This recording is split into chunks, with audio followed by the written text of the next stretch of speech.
persebaran sumber daya alam di Indonesia beserta kaitannya dengan pembangunan lingkungan hidup. potensi persebaran sumber daya alam kehutanan. Potensi persebaran sumber daya alam kehutanan dibagi menjadi 8. Yang pertama, hutan hujan tropis. Hutan hujan tropis adalah hutan belantara dengan tumbuhan yang sangat bervariasi.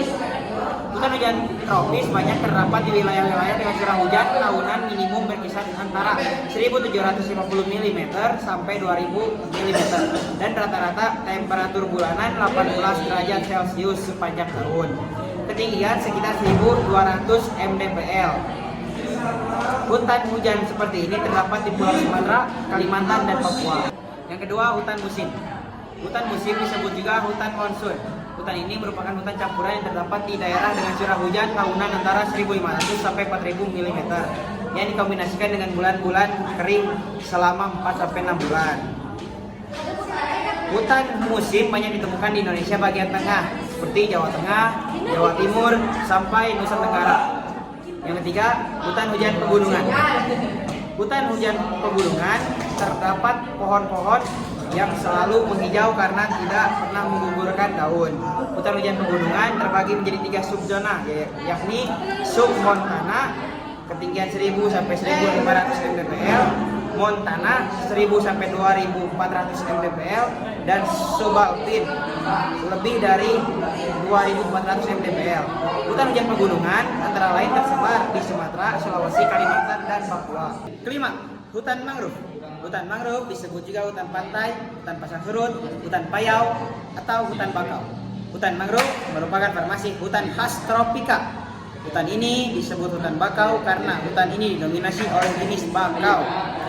Hutan mangrove tersebar di dataran rendah pantai Sumatera, Kalimantan, Maluku, Bali, Jawa, dan Papua. Ketujuh, hutan gambut. Hutan gambut tumbuh di daerah beriklim tipe A atau B menurut klasifikasi Koppen dengan tanah organosol atau histosol. Hutan ini selalu tergenang air tawar secara periodik dengan keadaan pH rata-rata 3,5 sampai 4. Hutan ini tumbuh di atas tumpukan bahan organik. Hutan gambut tersebar di wilayah Kalimantan Barat, Kalimantan Tengah, Papua, dan Riau, Sumatera. Dan yang terakhir, hutan lumut. Di hutan lumut, lapisan lumut tidak hanya menutupi permukaan tanah, batang-batang pohonnya juga diselimuti oleh lumut. Hutan lumut terdapat di wilayah pegunungan dengan ketinggian lebih dari 1.000 mdpl di Papua, Sumatera, Kalimantan, Sulawesi, dan Jawa. Dari data yang sudah saya bacakan sebelumnya, maka dapat disimpulkan untuk pengelolaan sumber daya alam kehutanan dengan prinsip pembangunan keberlanjutan, contohnya yaitu dengan melakukan tebang pilih.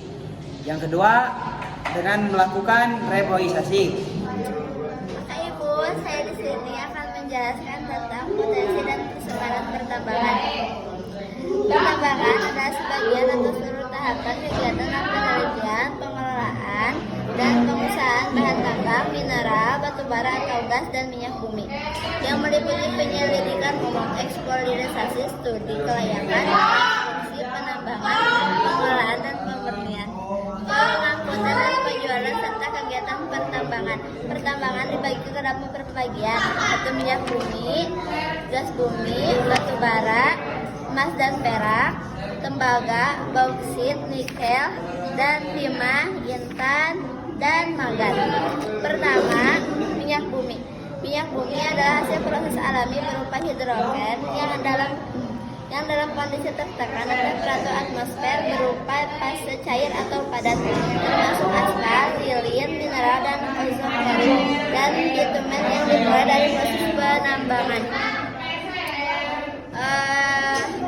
Pada tahun 2015 sebanyak 3.700 miliar barel, adapun dengan terbuktinya pendasaran sebesar 3.060 miliar barel. Cadangan minyak bumi sebagian besar ditemukan di Pulau Sumatera. Jumlah sebesar 66,15% dari total cadangan minyak bumi nasional atau sebanyak 4,83 miliar barel. Sementara itu di Pulau Jawa dan Kalimantan Masing-masing ada cadangan minyak bumi sebesar 1,78 miliar barel dan 0,52 miliar barel. Sisanya 0,15 miliar terdapat di daerah Papua, Maluku, Sulawesi. Kedua, gas bumi. Gas bumi adalah hasil proses alami berupa hidrokarbon yang dalam kondisi tekanan temperatur atmosfer berupa fase gas yang diperoleh dari proses penambangan minyak dan gas bumi. Cadangan terbesar minyak bumi 2015 sebesar 1050,39 TSCF dan cadangan potensial sebesar 48,85 TSCF selama 10 tahun terakhir. Produksi gas bumi lukratif rata-rata produksi sekitar 3,39 juta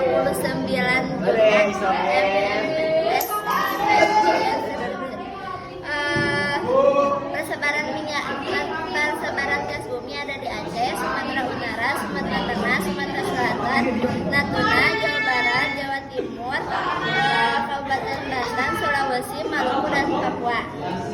Ketiga, batu bara. Batu bara adalah endapan senyawa organik karbon yang terbentuk secara alamiah dari sisa tumbuhan-tumbuhan yang mengalami perubahan tekanan sudah waktu jutaan tahun. Indonesia menjadi produsen ketiga utama batu bara dunia setelah Tiongkok dan AS. Sumber daya batu bara nasional sampai tahun 2015 sebesar 127 miliar ton, sementara itu cadangan batu bara sekitar 32,3 miliar ton. Dari seluruh sumber daya dan cadangan tersebut, sekitar 50% di Pulau Sumatera, 49,5% di Kalimantan, dan sisanya tersebar di pulau lain. Terus emas dan perak. Emas dan perak adalah logam mulia yang memiliki nilai ekonomi yang tinggi. Nilainya tinggi karena keberadaannya di alam sangatlah terbatas dan juga proses penambangannya tidak mudah.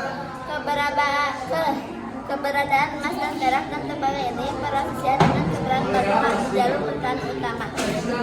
Persebaran emas dan perak hampir di seluruh wilayah Indonesia. Di Sumatera, daerah produksi emas terletak di sepanjang busur magma bukti barisan seperti di Maelabo, Aceh, Mertabe, dan Sumatera Utara, Bengkalis dan Lobos di Riau, Sorolagun dan Maragin di Jambi, Rejang Lebong, Simau di Bengkulu, hingga Togamus di Lampung di Pulau Jawa. Pertambangan emas banyak ditemukan di gunung berapi mulai dari Bogor, Citokok di Jawa Barat hingga Banyuwangi di Jawa Timur. Selain itu emas ditemukan juga tersebar di Pulau Kalimantan, Jawa, Sulawesi, Nusa Tenggara, Maluku, dan Papua. Terus tembaga memiliki sistem kristal kubrik. Secara fisik tembaga warna kuning. Persebaran tembaga sebesar 3. Sumber daya mineral semen biji tembaga Indonesia pada tahun 2015 sebesar 18.528,25 juta ton dan cadangan biji tembaga Indonesia sebesar 2.636,5 juta ton. Potensi tembaga terbesar Indonesia terdapat di Papua. Potensi lainnya mencapai di Jawa Barat, Sulawesi Utara, dan Sulawesi Selatan. Terus bauksit memiliki susunan mineral utama oksida aluminium. Bauksit adalah biji utama pembentuk aluminium yang terdiri dari kelompok mineral aluminium hidroksida. Persebaran bauksit ada di Kepulauan Bintang, Kepulauan Riau, Pulau Bangka, dan Pulau Kalimantan. Nikel berasal dari pelapukan batuan ultra basa. Kandungan nikel tertinggi berasal dari batuan peridotit dan batuan dunit yang didominasi oleh mineral olivin yang kaya akan nikel.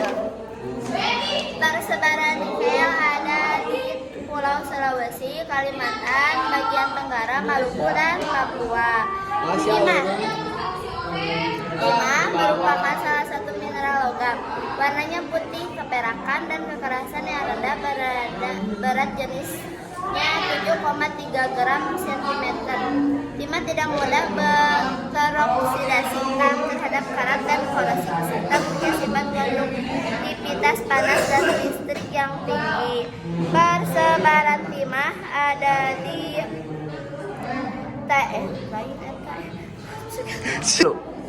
Persebaran timah di Indonesia terdapat di Pulau Singkap, Pulau Karimun, Jundur, hingga Bangkinang di daratan Sumatera bagian utara. Lanjut hingga Pulau Bangka, Pulau Belitung, Pulau Karimata, dan di daerah sebelah barat Kalimantan atau yang disebut The Indonesian Triangle. Sementara itu, produksi timah di Indonesia sebagian besar berasal dari kawasan kepulauan Pulau Bangka dan Belitung. Intan benda kristal yang memiliki nilai ekonomi yang sangat tinggi. Kemampuan intan membiasakan cahaya serta memiliki tingkat kekerasan yang tinggi menjadikan intan primadona di bidang perhiasan dan industri. Persebaran intan ada di Pulau Martapura, Kalimantan Selatan. Magan merupakan salah satu unsur terbesar kandungan kerak bumi, sekitar 90% magma di dunia. Digunakan untuk tujuan bumi atau proses produksi baja. Potensi persebaran magan ditemukan di Pulau Sumatera, Pulau Riau, Pulau Jawa, Pulau Kalimantan, Pulau Sulawesi, Nusa Tenggara, Maluku, dan Papua. Terakhir, pasir besi terdiri dari mineral opak yang bercampur dengan butiran-butiran dan mineral logam. Mineral biji vulkanik. Pasir besi berguna untuk industri logam, besi, dan industri semen.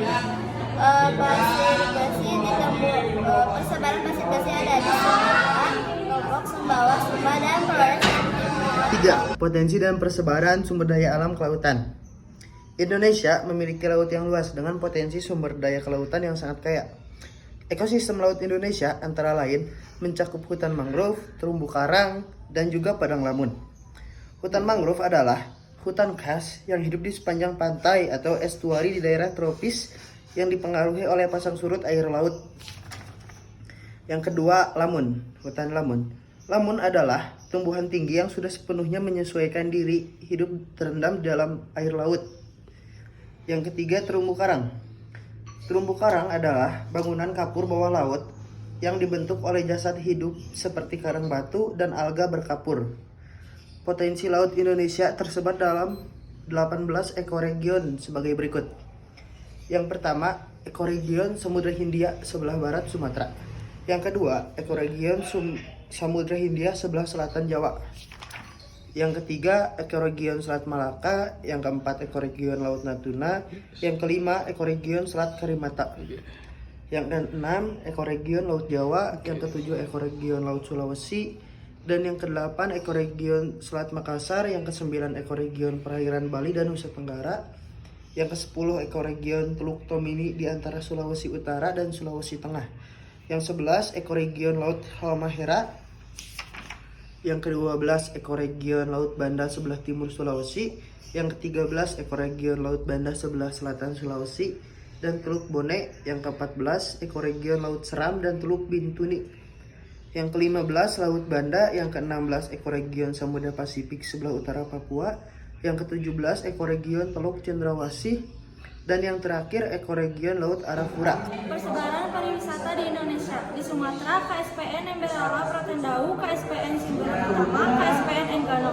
Di Papua, KSPN Raja Ampat, KSPN Manjangan, KSPN Manjurung Merauke. Di Kalimantan, KSPN Gorontalo Kota, KSPN Kaujang Mataram, KSPN Derawan Samalaki. Di Jawa, KSPN Yogyakarta, KSPN Ciwidey, KSPN Tangkuban Parahu. Pembangunan berkelanjutan pada prinsipnya adalah pembangunan yang mengedepankan aspek ekonomi bersama dengan keberlanjutan sosial dan lingkungan. Pembangunan pariwisata berkelanjutan adalah pembangunan pariwisata yang mengedepankan dampak kesejahteraan bagi masyarakat lokal, serta mengurangi dampak negatif bagi lingkungan. Pariwisata bisa memberikan multiplier efek atau efek ganda karena kegiatan ini membutuhkan berbagai aktivitas menunjang, seperti jasa kuliner, penginapan, pemandu wisata, dan lainnya. Pariwisata berkelanjutan bisa mengurangi dampak negatif terhadap lingkungan. Indonesia memiliki banyak wisata, baik wisata budaya maupun wisata alam.